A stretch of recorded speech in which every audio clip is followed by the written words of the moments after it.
Hello, and this is communicative learning.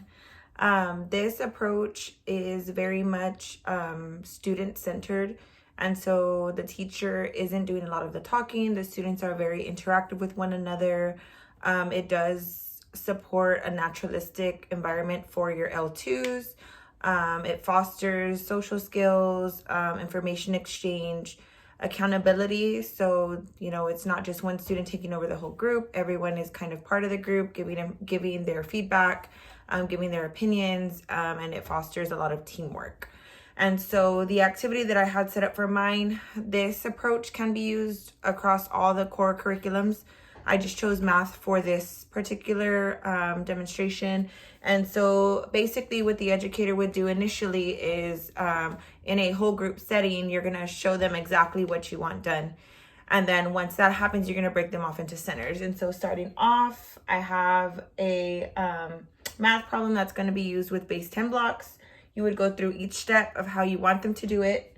So showing them the initial problem and that we are trying to get the sum of the two numbers. You're breaking it down by base 10 blocks and having them add it up, all together as a group.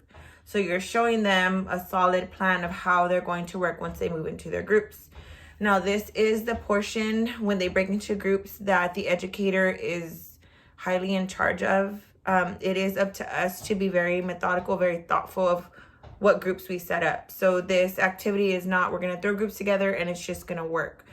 Because there has to be a lot of collaboration for this type of method to work. And so once they go into their math centers, I have a little display. Basically, each individual group would get their own table. They'd have their own whiteboard, and each center would have a different problem.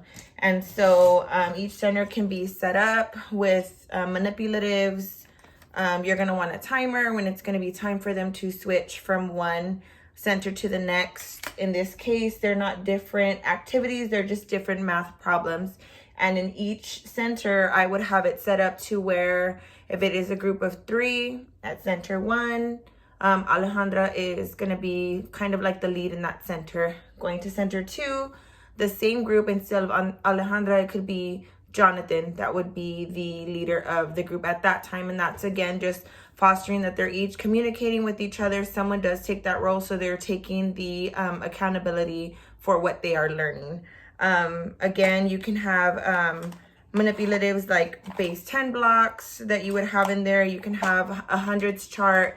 There's ways to modify it. And again, if you wanted to use it within another curriculum, you would definitely be able to do that. After they go through each center, or as they are going through each center, it would then be our job that we are floating from center to center. We're hearing the flow of conversation. We're checking for understanding. And that's kind of where we could take our assessments at that time.